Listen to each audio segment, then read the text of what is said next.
Então, pessoal, boa tarde, bem-vindo a todos, que bom ver vocês aqui. Hoje é o nosso primeiro lançamento da revista, é a primeira vez que a gente está apresentando ela ao público, esse novo número, o número 3 da revista Jacobin Brasil. O meu nome, para começar me apresentando, é Aline Klein, eu sou editora da revista, então eu cuido do material que vai estar, que vocês vão poder ler aqui dentro, então a conversa com os autores, com as escolhas e a edição dos textos. Ao meu lado aqui está Guilherme Zig, que é o nosso diretor de arte e criação. Daqui a pouco alguns dos autores estão chegando, que a gente teve bastante problema de calendário, aí vocês vão conhecer alguns dos que estão aqui presentes, aí eu apresento conforme eles forem chegando, eu interrompo. A nossa ideia aqui hoje é ser bem informal e mais uma roda de conversa mesmo, inclusive que vocês participem, conversem, para debater esse trabalho. Então, o que significa, o que a gente quer com essa revista e o que a gente está aprendendo com os nossos leitores nos últimos anos. É a nossa terceira edição, então tem um trabalho acumulado. Do meu outro lado temos Vitor, que é um dos idealizadores, assim, que junto com a Sabrina Fernandes, que também está aqui com a gente, ajudaram a trazer esse projeto para o Brasil e criar. O Cauê, que está aqui presente também com a gente, que estava cuidando do microfone, é o nosso publisher, que é da Autonomia Literária. Enfim, essa é a equipe. E a gente queria apresentar para quem estivesse aqui hoje, para o público e para quem está nos assistindo de casa, apresentar as pessoas que trabalham por trás da Jacobin e apresentar o trabalho que a gente vai apresentar esse ano, né, que a gente trouxe para vocês esse ano. A Jacobin é uma equipe bem restrita, o Vitor vai contar um pouquinho para vocês depois da história, mas é uma equipe bem restrita, essencialmente somos nós aqui, com a colaboração de inúmeros autores e uma brigada de tradutores. Então, é uma equipe enxuta internamente e uma equipe de uma rede grande de colaboradores, que seriam todos os nossos autores, os nossos amigos, as pessoas, a grande rede de tradutores que a gente tem, parceria, amizade, e a nossa brigada interna, inclusive, que a gente tem uma brigada interna de tradutores que é o coração desse projeto, digamos, principalmente para o site. A revista desse ano ela chama Educação e Revolução. É uma revista em que, como vocês podem ver, no nosso belo desenho, o Guilherme Zig, que é o nosso diretor de arte, vai falar um pouquinho sobre o conceito da arte, que a gente trouxe para vocês hoje, esse ano. Mas a ideia era passar e homenagear o centenário do Paulo Freire. E para a gente tinha uma discussão importante nesse tema, que tinha a ver essencialmente com o que o nosso país estava vivendo. Os reflexos, a gente partiu para o segundo ano de pandemia com o nosso Ministério da Educação e os nossos professores e os nossos estudantes destroçados, destruídos, emocionalmente, mentalmente e estruturalmente. O governo Bolsonaro é um dos governos que acelerou e intensificou ataques ao Ministério da Educação de uma maneira como a gente não via há muitos anos. Os ataques são constantes. Os cortes orçamentários, eles vêm de antes do impeachment.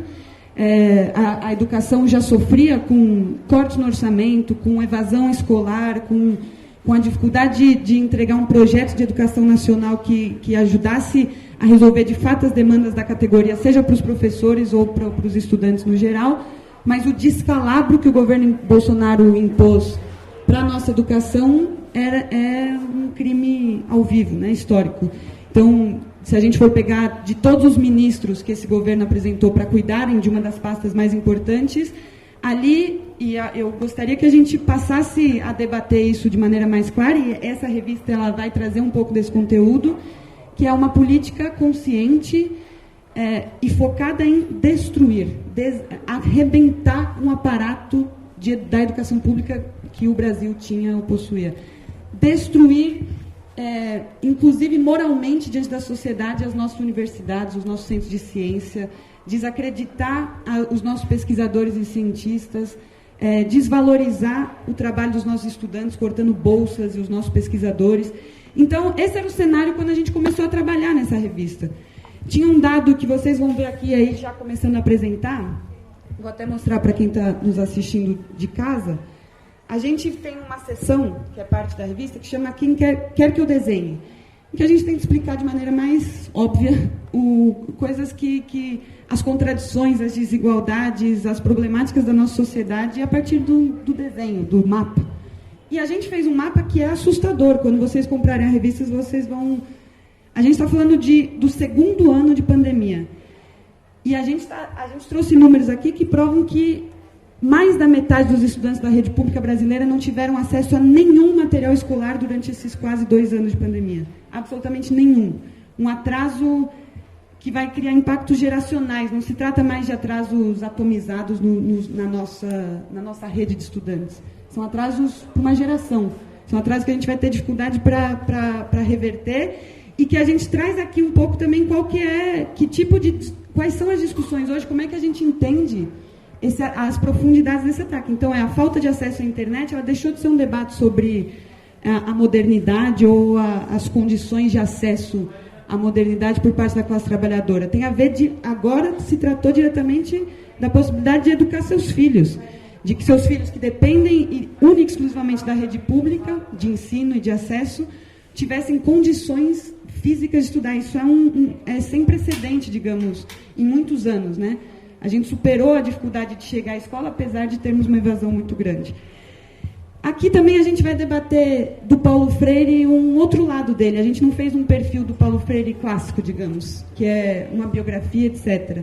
Mas, pelo contrário, tem um texto muito bonito aqui, do Clodomiro, que vou até mostrar para vocês, que é parte de um livro da expressão popular, inclusive vai ser lançado, Centenário da Libertação. Esse aqui é o belo desenho. Estou muito orgulhosa do nosso desenho, então vou mostrar para vocês o tempo todo, da nossa arte.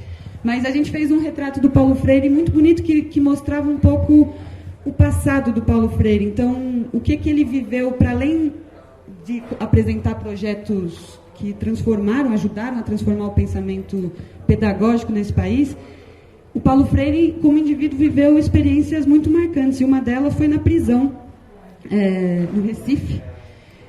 E a gente tem esse retrato da prisão aqui. Então, tem diálogos do Paulo Freire com o Jorge Amado, né? Com o Graciliano? Com o Guimarães Rosa, desculpa. Diálogos do Guimarães Rosa com o Paulo Freire, e eles debatendo, por exemplo, como é que era, e que você vê que, no fundo, inclusive, de onde vieram muitas das experiências que marcaram o Paulo Freire para que ele pudesse ter um projeto tão amplo de emancipação pedagógico. E tinha a ver com as experiências que ele tinha vivido, uma cárcere duríssima, com torturas, um dos piores generais da época da ditadura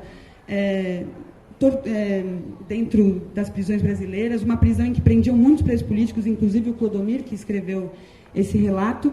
E aí tem diálogos, por exemplo, com o Paulo Freire descobrindo a regionalização das palavras, os sons, os sotaques, entendendo coisas novas com o Guimarães Rosa, por exemplo, como se aprendia, como o brasileiro aprende a falar, a pensar, a ler, a escrever, e como a gente percebe com essa história. Eu gostaria muito que vocês lessem, depois a gente compartilhasse, trocasse ideia nas nossas atividades, porque é uma visão do Paulo Freire de antes dele desenvolver a pedagogia do oprimido, e a gente vê os sinais. Então, é uma prova de que, quando a gente fala do tipo de resistência que o Paulo Freire apresentava e de possibilidades transformadoras reais, porque era um projeto para além dos sonhos, era um projeto que criou condições práticas de uma rede de pedagogos, militantes, trabalhadores do campo e da cidade aprendessem a ler, a escrever, a se educar e a educar seus filhos. Tudo isso vem de um profundo conhecimento do sofrimento na pele, do que ele viveu na prisão e no cárcere, e da capacidade de ouvir os nossos grandes nomes, ouvir os nomes brasileiros, né? E tem um debate sobre o pensamento europeu e o pensamento brasileiro nesse texto também, que, mais uma vez, eu convido vocês a ler. A revista ela não fala só de denúncias, então a gente não vai denunciar só e aí eu vou falar mais um pouquinho, depois eu já passo a palavra para a gente ir nessa troca de conversa, mas a revista não fala só de denúncia. Ela tem também o que para a gente da Jacobin é muito caro, no sentido de muito especial, que é parte do nosso projeto. Nós aqui somos socialistas. A gente acredita na transformação do povo pelo povo, a transformação que a classe trabalhadora pode fazer nesse país e no mundo, que as massas podem levar a cabo.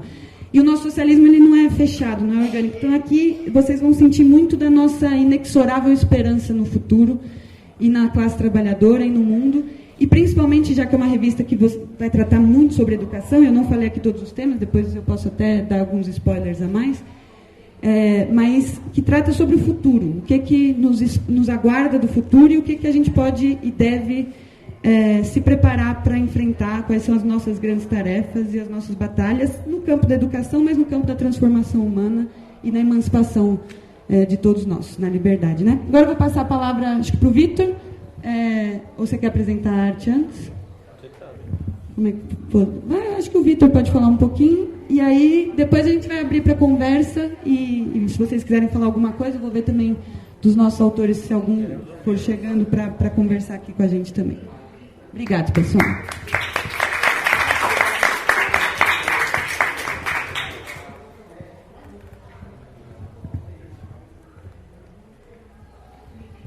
Boa tarde, companheiras, boa tarde, companheiros. Para a gente é um momento de comoção até, primeiro porque a gente está quase 2 anos sem fazer esse tipo de atividade, né? Quando nós lançamos a Jacobin, a segunda edição impressa da Jacobin, estava em plena pandemia, né? Não fizemos nenhum evento presencial, e hoje ter a revista em mãos e estar fazendo um lançamento e uma conversa com a presença de vocês, nós temos amigos, familiares aqui, camaradas de muita luta, de muito tempo, é emocionante, né? Eu até quero saudar também a presença de uma das nossas fundadoras, que é a Sabrina Fernandes, que está aqui prestigiando também o nosso evento. Sabrina, a culpa é sua. Uma gratidão, carinho grande também por você. E quem construiu a revista, né, são esses dois que estão aqui, a Aline e o Zig. A Aline é a nossa editora, ela comissionou os textos, fez toda a edição, fez a curadoria, e o Zig é o nosso diretor artístico. E se vocês perceberem que tem um diferencial na Jacobin, ela é que é uma revista excepcionalmente, né, eu diria até assim, fartamente linda, né? Não sei se vocês já tiveram a oportunidade de pegar em mãos as 2 edições anteriores, estão por aqui. Eu vou passar uma. Né? Deem uma olhada nas 2 edições, que são edições lindíssimas, e o Zig conseguiu que essa terceira fosse ainda mais bonita, que é uma façanha, assim, né? Então, se vocês derem uma olhada, vocês vão ver que ela faz muito bem aos olhos. E, na verdade, ela é feita para isso, né? Ela é feita para ser atraente, para ser agradável, por várias razões. Acho que, em primeiro lugar, porque a gente acha que as pessoas merecem coisas boas, né? E o socialismo pode ser muito bonito também, né? O socialismo pode ter uma ambição estética, né? E a segunda razão é porque por que alguém compraria uma revista em papel se ela não fosse bonita, né? Então, a razão de ser da Jacobin como uma revista impressa também, ela precisa entregar algum diferencial, que é um diferencial estético, eu diria, isso marca a nossa proposta, né? Mas eu queria que, assim, como nós estamos também entre amigos e camaradas aqui, né, eu queria ser bem franco com vocês, no sentido de que a revista não é barata, né? Ela não é um item popular, digamos assim, que a gente possa vender nas esquinas, tá? Mas ela faz parte de um projeto que é um projeto amplo também, né? Pra vocês terem uma ideia, hoje a gente tem mais de 100 mil acessos mensais no nosso site, não é isso, Paulo? 104 mil acessos mensais. Então, praticamente todo dia nós estamos colocando um texto novo, às vezes um texto de autores brasileiros, às vezes um texto que nós traduzimos da nossa rede de revistas irmãs e amigas, que tem na Itália, na Alemanha, agora na América Latina, na Inglaterra, nos Estados Unidos e Canadá, né, que é a edição inglesa da edição em inglês da Jacobin, tá? Então nós estamos o tempo todo trazendo esse material, e às vezes um material clássico, histórico da nossa própria tradição, né? Então tem um aniversário de alguém, um aniversário de falecimento, e a gente retoma textos clássicos também. Isso é a nossa tentativa de fazer, por meio da internet também, fazer um processo de educação de massas, né?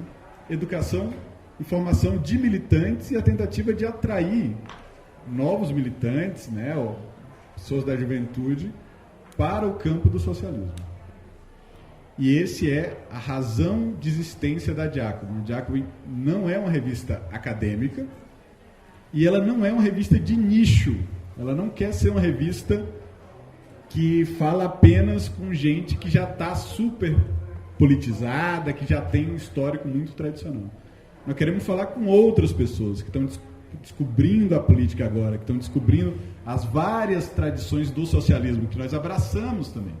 Né? Não é uma revista que é de uma organização, não é uma revista que tem apenas uma linha ideológica, é uma revista que abraça a nossa família socialista na sua pluralidade e na sua experiência diversa histórica. Mas para dizer uma coisa, o socialismo é para o nosso tempo. E eu acho que isso é uma coisa que a gente tem que dizer muito hoje. Né?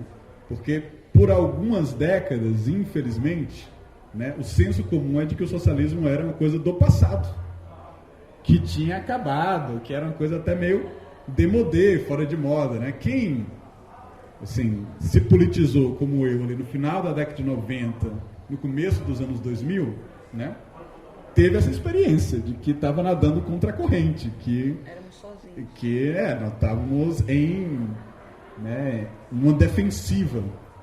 Tá? E aí, muitos de nossos militantes até adquiriam um certo sentimento de nostalgia. Né? Realmente o socialismo é uma coisa que nós perdemos. Tá? E nós queremos enfatizar e afirmar um outro espírito. Tá? O socialismo é uma necessidade histórica do nosso tempo.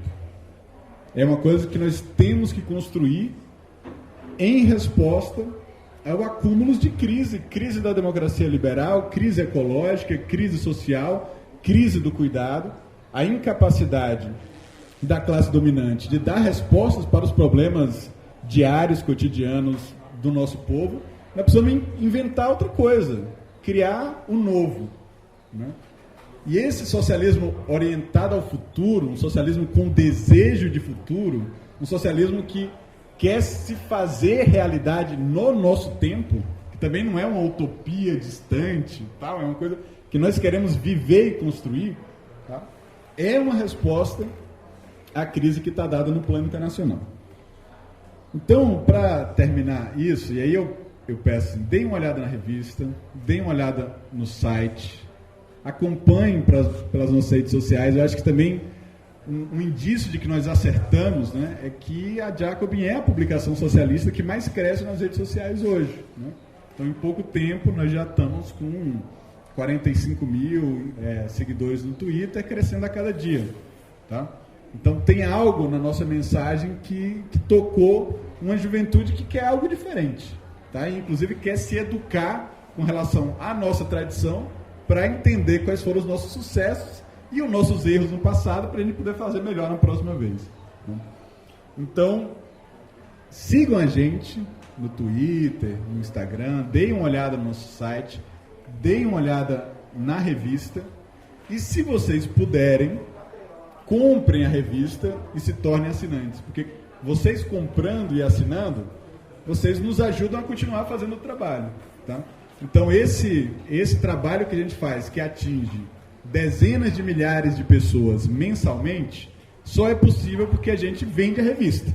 Então, no dia que a gente não conseguir vender mais a revista, a gente não vai conseguir manter também esse nosso trabalho diário de agitação e propaganda.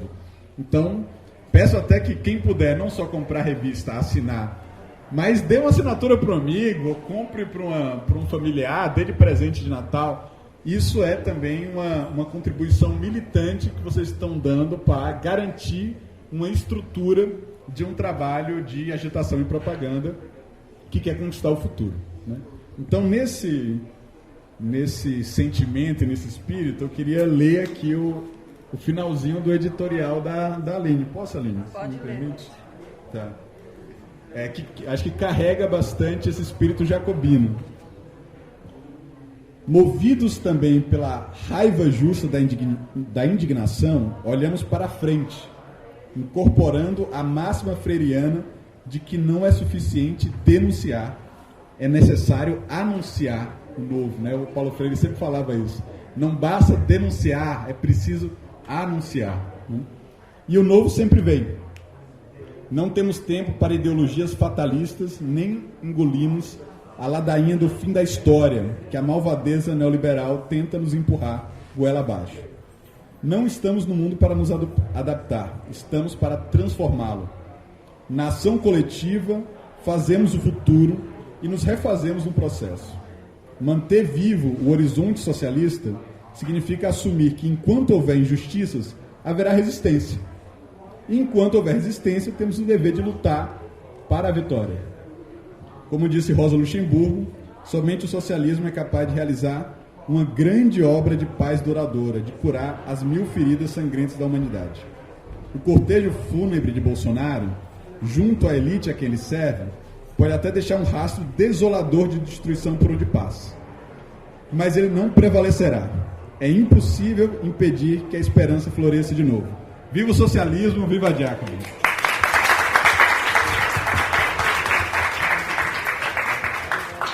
Viva, viva! Pessoal, chegaram aqui 2 pessoas que eu queria apresentar. A gente já apresentou a Sabrina, que é parte da história e essência desse projeto. O outro é o James, que escreveu pela 2ª vez, porque nem só de política vivem as mulheres. Senta aqui comigo, James, um pouquinho, que daí a gente vai conversando.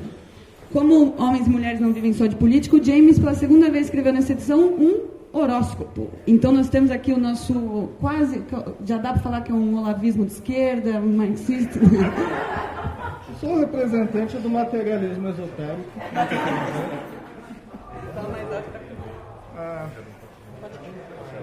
Para quem não viu, sou representante do materialismo esotérico.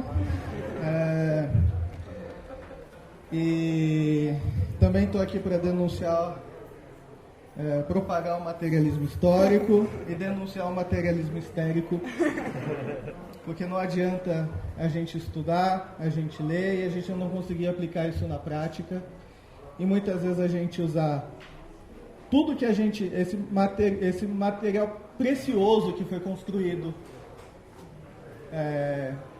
ao longo da história da luta de classes, ao longo do desenvolvimento do socialismo, pegar toda essa teoria e não aplicar na realidade e ainda usá-la como se fosse um dogma.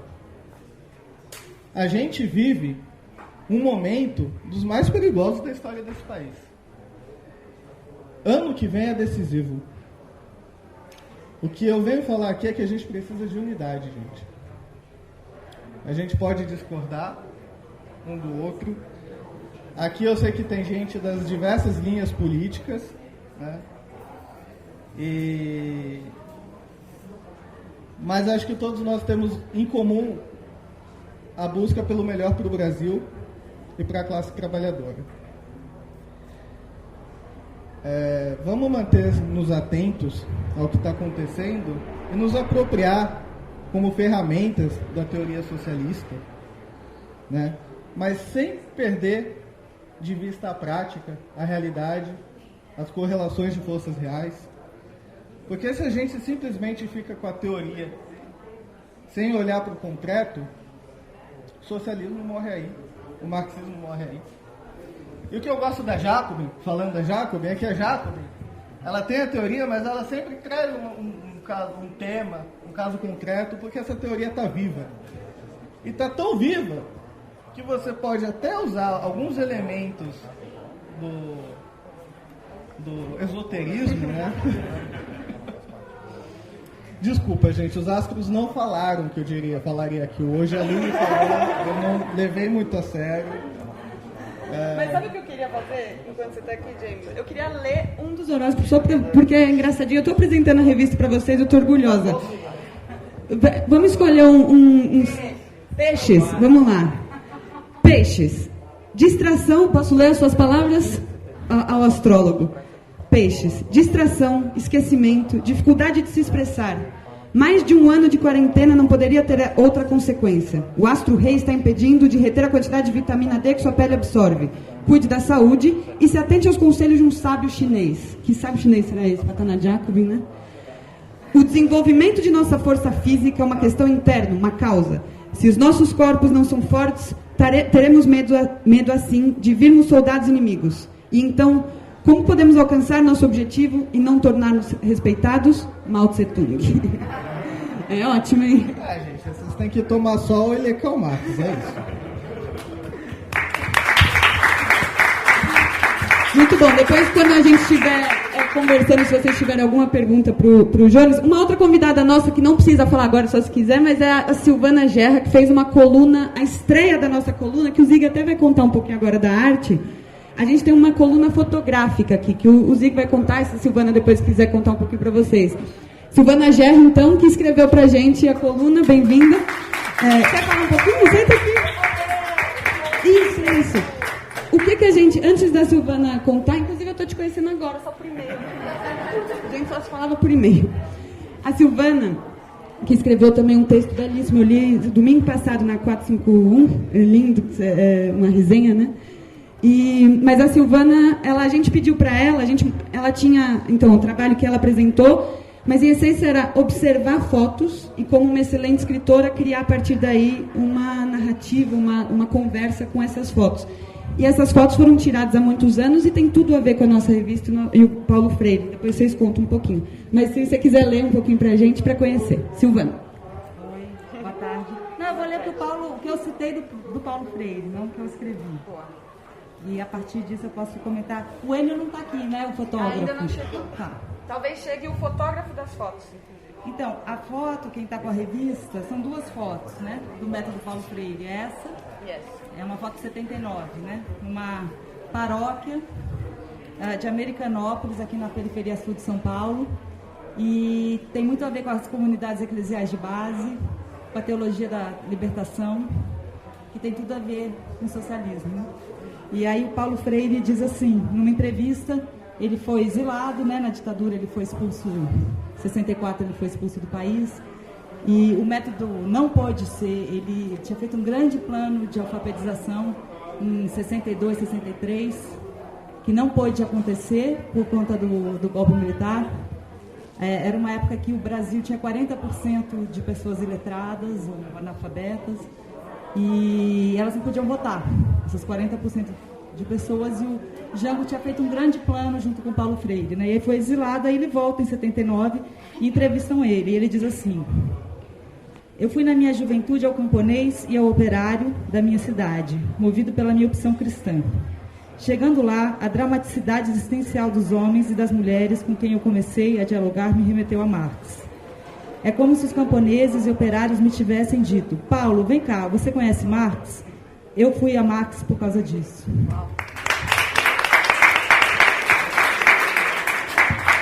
Então, eu acho que é isso, né?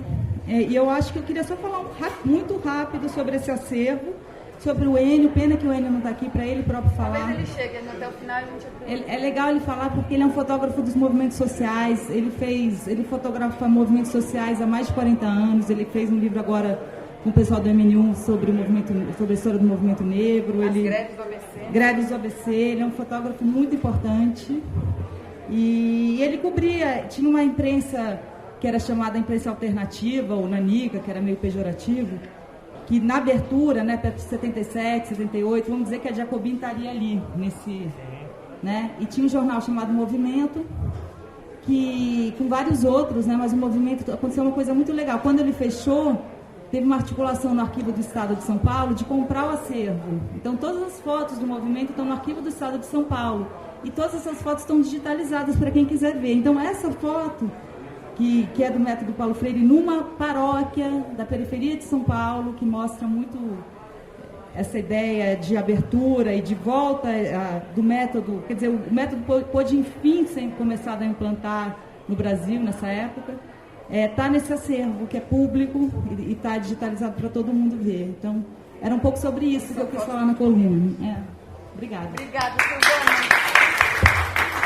Não deixem de pegar a revista, comprar para ver. O texto da Silvana, ela leu as palavras do Paulo, mas as palavras da Silvana estão marcantes também. Elas impactaram muito eu e o Zig quando a gente começou a trabalhar esse texto, inclusive sobre o tom que a gente queria que a revista tivesse e que nos remetesse a Paulo Freire. Então, o que nos remeteria, e ajudou muito, né, a coluna, o tipo de descrição que foi feita, e as fotos do Enio, que são, como a Silvana agora apresentou, esse trabalho todo.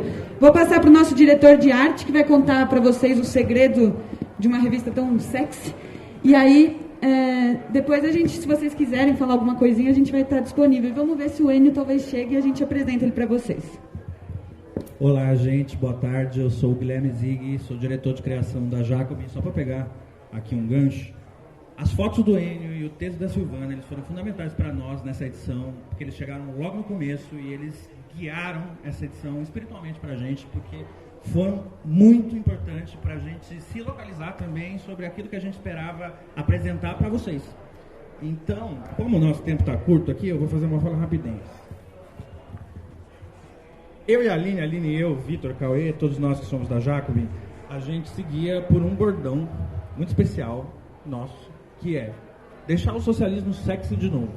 E eu acho que esse é o bordão que nos rege na revista, porque a gente busca, a partir disso, trazer uma nova linguagem. Eu acho que também como um laboratório político, todas as Jacobins, todas as revistas irmãs, todo o internacionalismo da publicação, ele também é para nós também como um laboratório do design, da imagem, da ilustração, e a gente espera, a partir disso, apresentar para vocês um novo, uma linguagem nova, uma linguagem contemporânea, uma linguagem que ainda não tivesse sido usada em revista ou em uma publicação socialista, também pegando como carro-chefe, como tem o editorial final, todas as grandes publicações socialistas que nós tivemos a partir de 1922 como referência.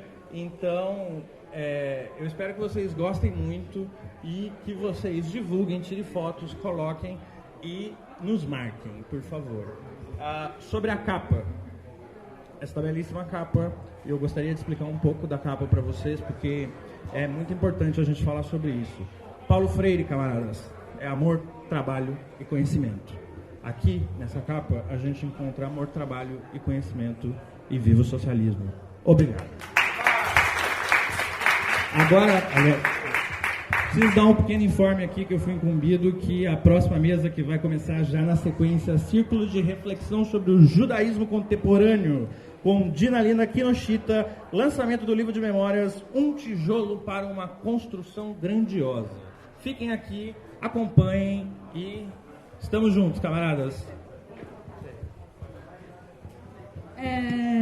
Não, mas a gente não dá tempo nem de uma conversinha com o pessoal? Lá fora, então. Bom, gente, é isso. Muito obrigado a todos. Comprem, assinem, divulguem, contribuem, colaborem financeiramente com a gente também, porque a gente faz com sangue, suor e muitas, muitas lágrimas pelo socialismo e a classe trabalhadora brasileira. Então, bom final de semana a todos. Muito obrigado por terem vindo. Comprem e divulguem. Sim, claro. Obrigado. Pessoal, só pedir assim, quem comprar a revista, tira foto, marca.